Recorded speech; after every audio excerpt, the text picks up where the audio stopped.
すぐにどこにいても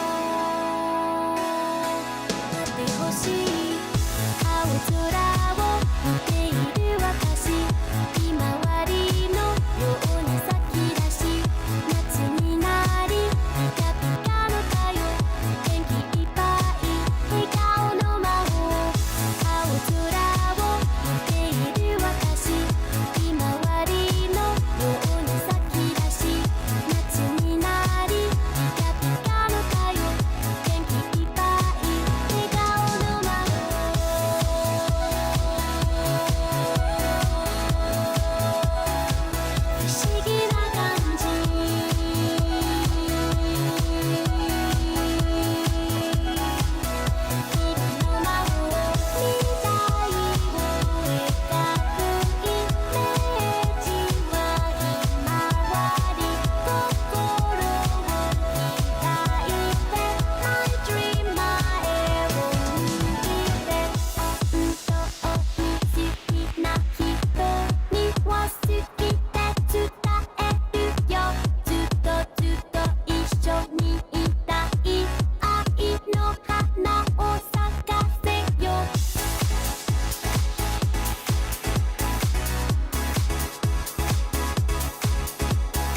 Hello, everyone, and welcome. Good morning, good evening, good time zone to you all, and welcome to a beautifully balmy day here in beautiful Bellevue, Washington, here at Bungie HQ. Didn't realize it would be that alliterative. Welcome to our stream that's going to go ahead and showcase a little bit of what's to come in Act 2 of Episode Echoes. But very briefly, before I go ahead and kick things off, the eagle-eyed guardians among you have probably noticed a little QR code down here in this general direction. If you go ahead and give it a scan, our friends over at the Bungie Foundation are going to be running a 7th column chaos tournament, and you have a chance to get involved, help them raise some funds, and do some good. So if you go ahead and do yourself a favor, give that a scan, learn a little bit more about what they got, maybe give them a follow on Twitter while you're out there. They've got a lot of cool information that's on the way. But speaking of cool information on the way, back to our regularly scheduled programming. Today, we have the distinct opportunity to go ahead and tell you a little bit about the stuff that's going to be arriving with Act 2 of Episode Echoes. But worry not, as always, I'm joined by an all-star cast of guests here from the Bungie development team. I'll go ahead and dive right into it, starting with the individual right here to my left, the incomparable Allison Lures, narrative director here at Bungie. How you doing? Hello, I'm doing great. How are you? Doing all right. Thank you for asking. No one ever asked me back. More people should. Yes, yeah. Thank you. I appreciate it. For the uninitiated at home that may not have met you or are just kind of meeting you for the first time outside of the Vidoc potentially, can you tell us a little bit about who you are and what you do here at Bungie? Yeah, my name is Allison Lures. I'm the narrative director for Destiny 2. It's my job to work with the team that creates our stories and characters. We're in charge of making you cry and feel things. I have cried a lot in our game, so thank you. You're welcome. You and yours are doing some heavy lifting. You're Even welcome. my black and dead heart has gone ahead and had some feelings. So Happy to be of service. We appreciate it. And of course, sitting right next to Allison is the one and only Mr. Ryan Harris, Senior Activities Designer here at Bungie. Ryan, welcome. Hey. For the folks that also may not have met you or have probably played your activities without realizing it, can you tell us a little bit about yourself and what you do here? Yeah, so my name is Ryan Harris. I'm a senior activity designer here at Bungie, and folks may know me from Season 20 Battlegrounds, 7th Inspire, and yeah, I work on the Vanguard seasonal team, making the activity content folks play day after day. Excellent. I've spent a lot of time in Sabbath Inspire, so thank you for your hard work. Welcome. And of course, next to him, friend of the show. If you've tuned into our Into the Light streams, you've met him before a couple of times. The one and only senior design lead here at Bungie, the one and only Chris Proctor. Chris, welcome back. Thanks, Andy. How are you today? I am doing so good, thank you. Everything's coming up Millhouse. This is going great. For the folks that may not have had a chance to tune into the previous streams, if you wouldn't mind telling us a little bit about who you are and what you do here at Bungie. Yeah, folks might be familiar with my work on the weapons team. I was weapons feature lead for 4.5 years. I'm now the Sandbox craft lead on Destiny, which means I help out the Sandbox team with any issues they're facing and help uphold that critical Sandbox quality bar. Yeah, it's an exciting one to dive into, so thank you and yours for all of your hard work. Now, let's go ahead and get ready to go ahead and dive into some stuff about Act 2. But first things first, we've obviously been listening to the feedback of our fans, in particular, the kind of weekly rollout of all the different stuff that's happened through Episode 1. With Episode 2, you guys are looking to try something a little bit different, isn't that right? That's Allison? right. Yeah, we've been listening to the fans and listening to feedback, and we agree it's time for a change. So we're going to do a trial of something new in Act 2. We're going to be dropping all 3 beats of the acts at once. So we'll be dropping all the 3 beats for Act 1 at the same time, all the 3 beats for Act 2 at the same time, all the same beats for Act 3. And the goal is to encourage players to play at their own pace, to get all of that content at once if that's what they're looking for, or to meter it out over whatever pace they want to play at.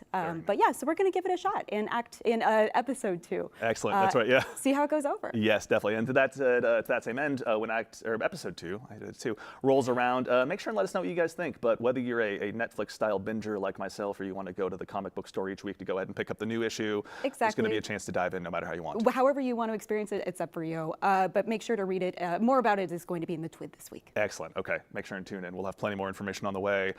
Let's go ahead and take a look at also what got us here today. So we're still in Episode 1, Echoes. Yep. Act 1 has kind of concluded its main story beats. For those at home that may not have had a chance to play through or may have some questions about the story, would you mind catching us up to what events got us here today? Sure. We'll do the short version.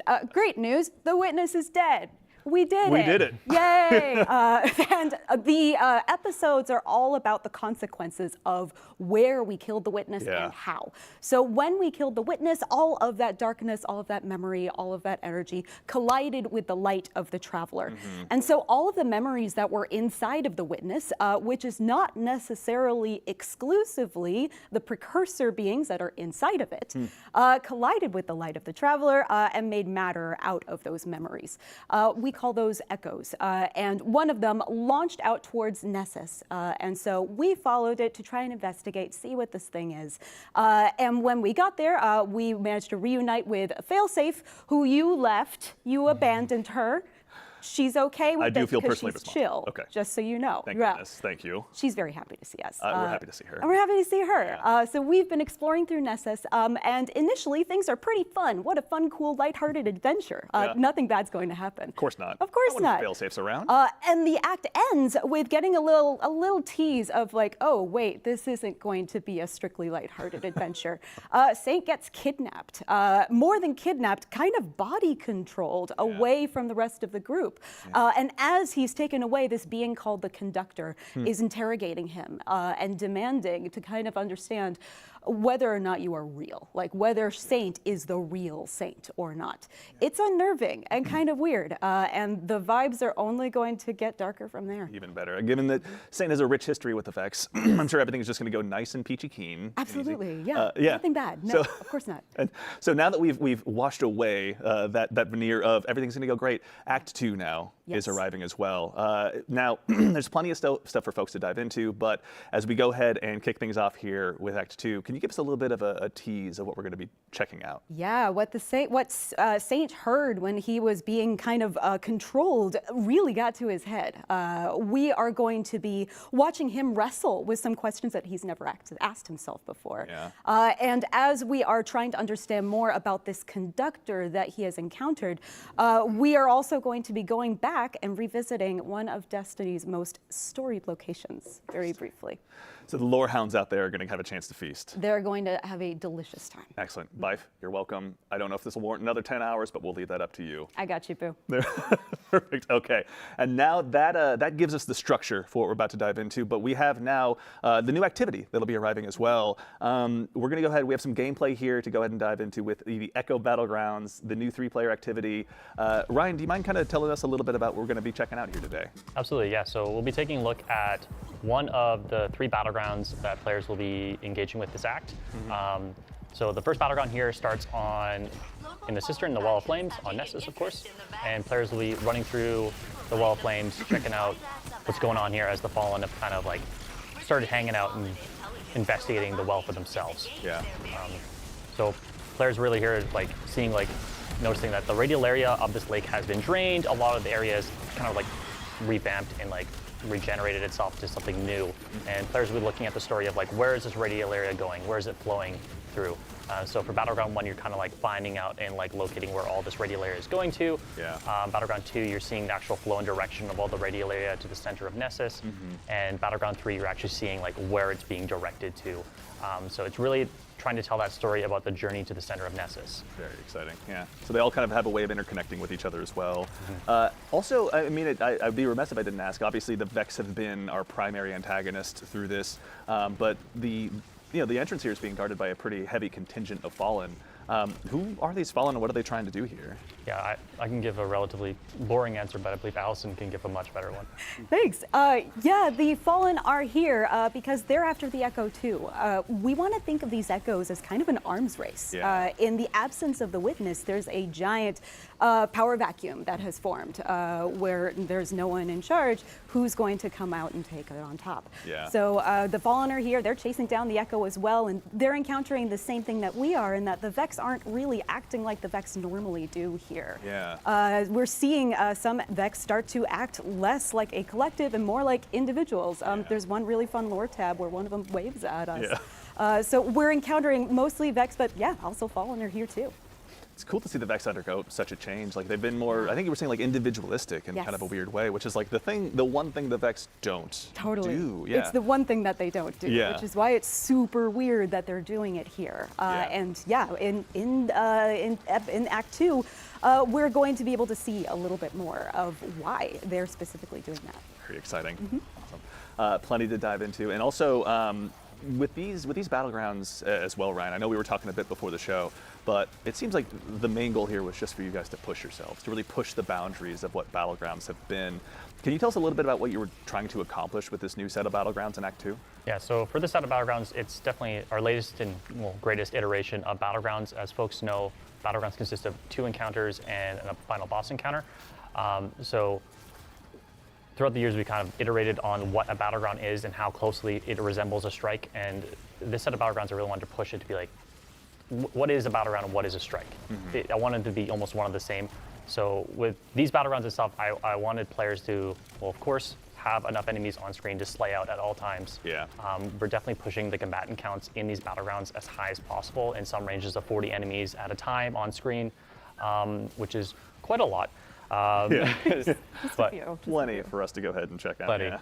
But that gives enough opportunity for everyone in the fire team to use all their abilities, use Prismatic to the fullest extent, and always use their super on cooldown or Prismatic on cooldown when the opportunity arises. I want players to feel like they can just do everything, and there's not just that one player soloing the entire encounter, so everyone is contributing to that experience. Yeah, I can imagine too, even with the the expanded sandbox that's been brought to us with the new abilities by way of Prismatic, or even the new weapons, which we'll start to check out here in just a little bit. What were some additional ways? I can imagine it probably wasn't just even more, but you guys were saying you were trying to make some more of these mobs a bit more intense to go ahead and go up against as well. Yeah. So with the telling the story of the Vex are like evolving and changing, we've I went ahead and modified an existing wyvern. I'm so sorry. So how dare you? You'll engage with these wyverns in pairs, and they have a special new ability where they can teleport. Fun. And dodge around you, and also so friendly, so cool. It's kind of scary. A real nothing personal kid moment where they show up behind you, right? They certainly are an active threat in the battlefield, and I wanted players to really be on the lookout for them and engage with them and prioritize them as that priority target when they are seen. Yeah, and that's something that's been neat. Obviously, players will have a chance. The first two of these battlegrounds obviously arrive with the first week of Act 2, with the third one hitting on the second week. But it's not even necessarily, I think, something that was really cool is you were mentioning earlier that you wanted to make these closer to a strike, or kind of blur that line. The second battleground is kind of like an all-new experience in a lot of ways. It's not just going back to a part of the planet we've been to before with new foes, but it's a brand new experience. Can you tell us what it was like kind of putting that together and sort of creating this journey to the center of Nessus? Yeah, so we really wanted to tell a story of that journey to the center of Nessus, and that requires new geo, new art, new environment. So everything after this encounter onwards is just all new geo and layout. And we really tried our best to carve out what that experience is, and that, as most folks know from Battlegrounds, they usually run through a patrol in maybe a new boss space or just a new encounter space. These Battlegrounds really push the boundaries of hey, this is all new. This is completely new, fresh. It's kind of like a strike. It is a strike, almost. The bosses were part of that exercise too, though, I think. We were talking before, where it's not, just kind of taking characters that you've battled before and making them tougher, but it's a brand new encounter with new mechanics and new kind of ways to go ahead and push further into the boss fight.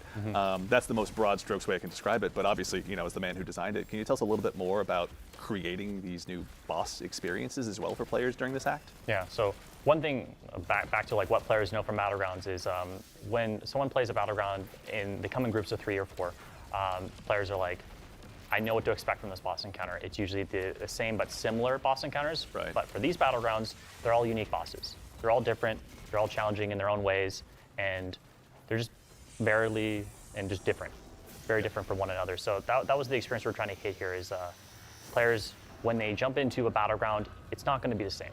It'll be different. The boss encounter will be different. We'll be trying to tell a story with the boss encounter that you're engaging with.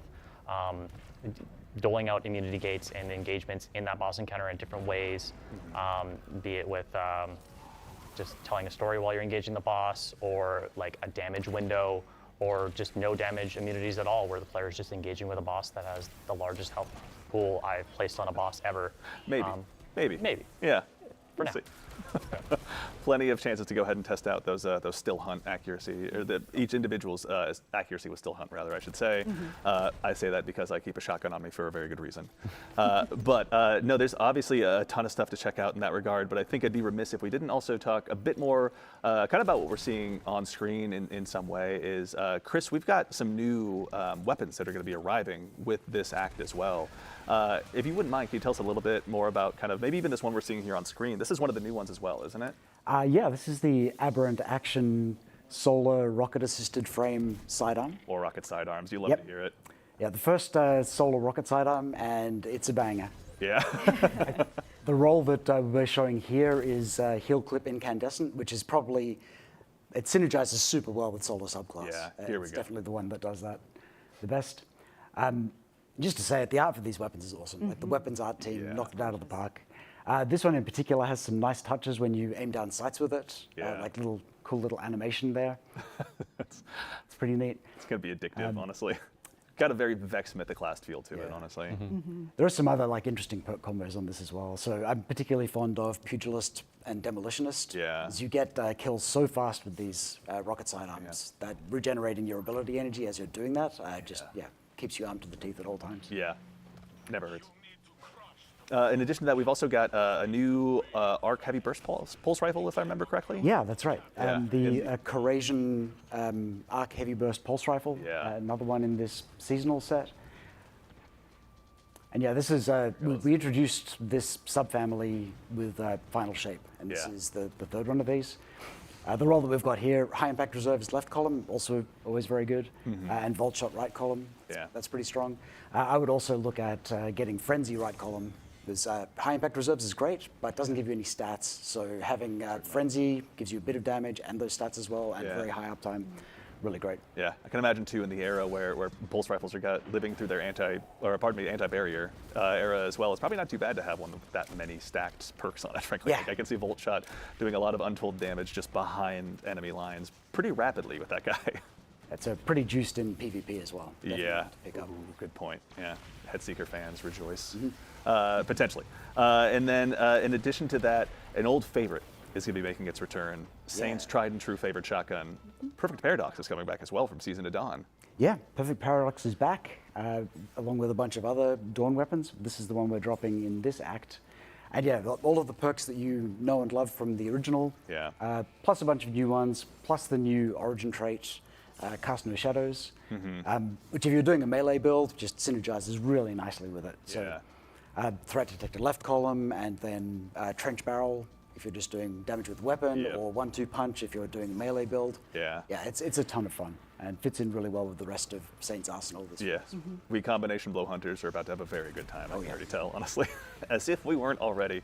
No, it's been great. So with some new additions to the weapon sandbox, there's also some new, a new row, pardon me, of perks unlocking on the seasonal artifact as well. Isn't that right? Right. Yeah. So each act we're adding a new row. So this is 5 new artifact mods, and with these we're really leaning into sniper rifles and solar damage.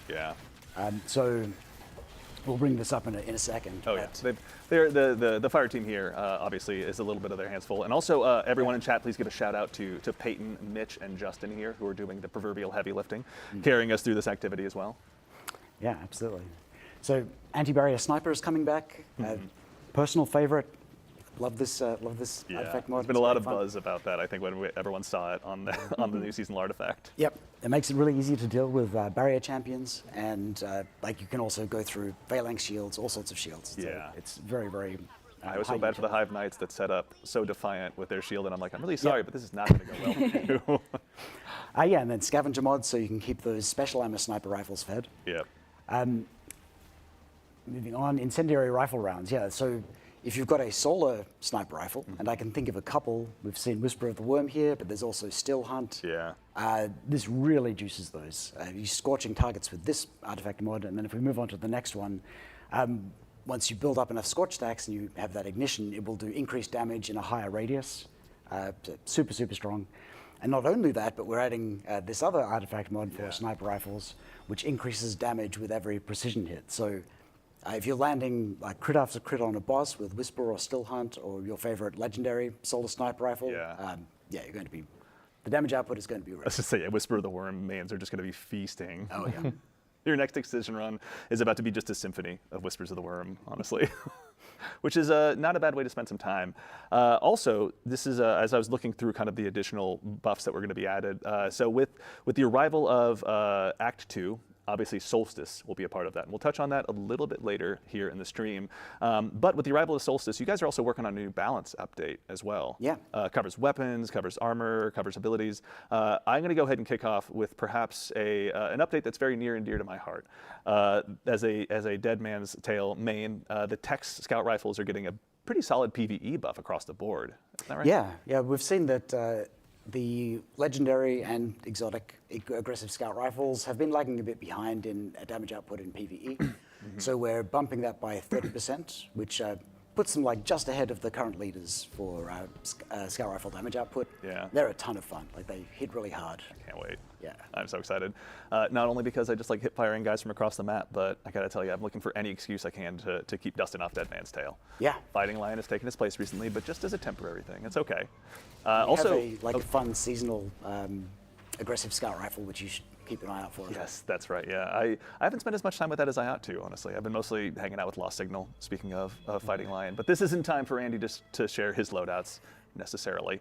That's another live stream. That's another live stream. That's right. Yeah, that's just me tweeting into the void and being like, "Fighting Lion." The Fighting Lion subreddit is probably very happy right now. So shout out to all of them. In addition to that, an old favorite of mine as well. Speaking of some of the classics, Ariana's Vow is going to be getting a pretty sizable buff against barrier shields as well. Yeah, so we've had a bunch of changes to exotic weapons and how they interact with barrier champions.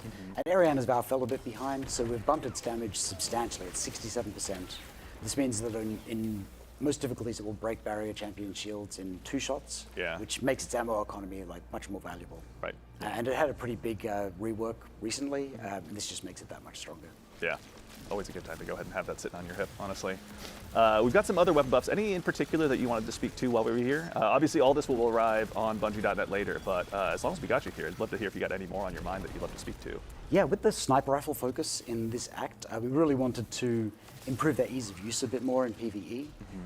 One of the biggest problems is when you're like trying to land crits on the witness or something and you're taking a bunch of damage, you're getting flinched off target a lot. So we've gone in and halved the flinch from PvE enemies. Yeah. So that's a pretty big one. Yeah. I'm also, like, a little bit of foreshadowing, but we've gone in and removed the penalties from adept mods. And this is sort of setting the stage for a larger set of mods that will be dropping in a future release. Not too far out. Yeah. The proverbial stay tuned for everyone out there as well. Yeah. Exactly. Actually, and also we were talking a bit before the show too, but there's going to be some armor tuning as well, isn't there as well to like the mods, I believe? Right, yeah. Yeah. So if you do a lot of raiding, you're probably familiar with the reserves mod swapping shenanigans that you can do. And this is just sort of fiddly and annoying for players. We don't think it's a balance issue, but it is irritating. We didn't want players to have to do it. So now when you switch your reserves mods back off, it'll bring your total reserves back down to their current cap. And to balance that out, we've increased reserves for special and heavy weapons across the board. It varies per weapon.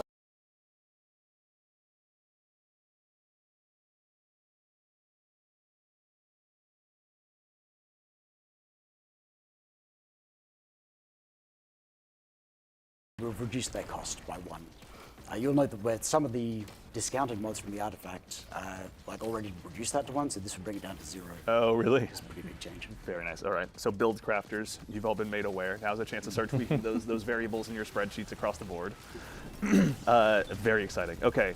A lot of stuff to dive into still yet, but we've also got a brief, quick preview of some stuff that's going to be arriving with Solstice. Now, I know our fire team is here hard at work in the background, but very briefly, I wanted to make sure that as a part of this show, we took a look at the armor sets that are going to be arriving with Solstice. So, as a reminder, Solstice is going to be hitting here with Act 2. Should be a pretty good time for you guys to dive into. We'll have more information soon, but you can take a look here and see kind of the, I don't know, old-timey pilot race car driver. Maybe I'm just channeling my old inner race car driver here. Yeah, I can really see the adventurer influence in this, that idea of an explorer who's going and delving into different places. Yeah. Also the pants. I was going to say, with boots like this, Consider the pants. Yeah, seriously. Like the first time as a hunter, I'm jealous of Warlocks. Congratulations, Warlocks, you did it. Let's see. Up next, we've also got our friendly neighborhood Titan, I believe, with perhaps one of the coolest helmets I have ever seen available to them. So cool. Once again, as a hunter, it's a very alien feeling, being jealous of Titans, but this is one time I'll go ahead and summon that feeling, honestly. Titans out there, make sure you go ahead and start getting your transmogs ready, but this is one I can't wait to see start running around the tower. Should be pretty solid. And then last but very not least, my fellow hunters, we also are going to be able to go ahead and feast. We've got another set of ornaments coming our way. Again, really channeling kind of that adventurer style that they're really going for to theme for this solstice in particular. And plus with an expanded sandbox of all the goodies that you folks have been working on to go ahead and have us go ahead and tear through it with. We are very appreciative of it, but yeah, just kind of a quick look at what's to arrive with Solstice. But yeah, I mean, honestly, that's kind of the main set of topics for today. We're going to go ahead and scan Twitch chat very briefly to make sure we can go ahead and grab any questions. But Ryan, honestly, we're now into, is this the second Battleground? Yeah, we're in the second Battleground on the second encounter right now. Yeah. So what we didn't see previously was players were, when they finish the first Battleground, the second Battleground actually starts where the first Battleground ends to continue on your journey into the center of Nessus. Yeah. And that's the same for when you end Battleground 2, that's where you start for Battleground 3. Very exciting. That's kind of cool, actually, having that, again, that journey to the center of Nessus. Sort of in that same vein, actually, one thing I've also kind of been wanting to ask selfishly is a wise narrative director once said that stories are told in 3 acts.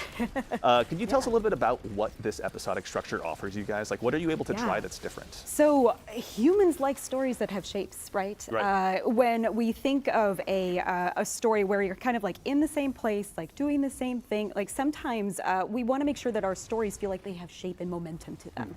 For example, with episode 1, we can think of the shape of it kind of as starting in this place of really like lighthearted, it's a fun romp, it's a fun adventure, and it slowly goes down into a really dark place. As all the doom happens in the background, we're Exactly. having fun with failsafe. We get to play with that play with those shapes and play with that structure with each of our episodes. So in episode 2, in episode 3, it may start at different places and the energy may take you in different ways. Yeah. We got to really experiment and play around with what are we introducing narratively, which enables us to add things like a focus on Fate 14 for Act 2, or different ways that the battlefields may change as we're going through.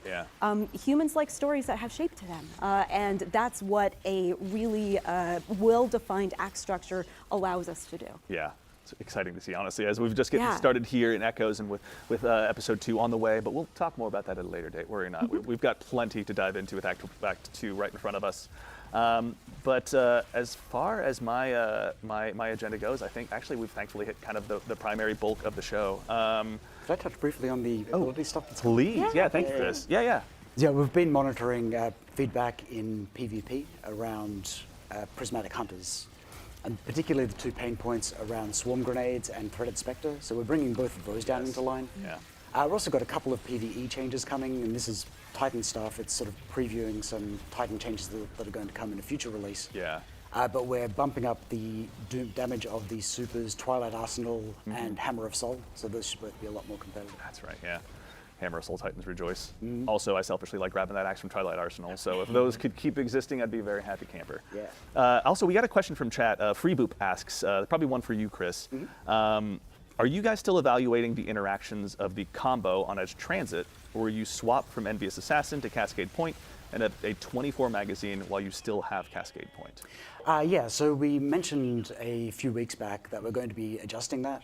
It ended up needing a code change, which is typically a little bit slower to roll out, but that fix is still coming. So very exciting. If you missed out on getting that perk combination, that is not going to be an exploit that continues to work. Excellent. Fair enough. All right. Thank you, Freeboop, for the question. We appreciate it. Yeah. But yeah, I think thankfully that as we watch our steadfast group of Guardians go ahead and continue their way here through the Battlegrounds, I think that's kind of the high and low of our show, everyone. Of course, we wanted to go ahead and make sure as we dive into the events of Act 2, as we go to prepare to conclude Act 1, we wanted to make sure that all of you had a sense of what was coming. And again, a reminder, this launches next week on July 16th. Quick reminder of the topics we covered. Of course, we're going to go ahead and remind you that the Bungie Foundation folks are doing some amazing work. Go ahead and scan that QR code and check out what they're up to.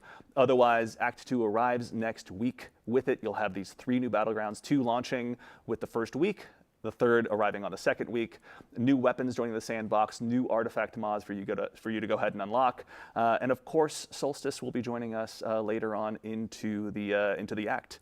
But otherwise, before we go, I of course want to make sure that we take a chance to go ahead and thank our amazing cast here. Thank you so much for joining us today and telling us about what's to come. Thanks for having us. Absolutely. Yeah, thanks, Andy. Yeah, appreciate the time. To our amazing team of playtesters in the background, Mitch, Justin, and Peyton, thank you very much for doing the proverbial heavy lifting. To the amazing team here, producers in-house, that go ahead and put this all on, thank you all so much. Honestly, we always appreciate it. And last, but of course not least, to all you Guardians out there, thanks for taking the time to join us today. We'll see you all very soon, but in the meantime, take care of yourselves, Take care of each other, and we'll see you all Starside.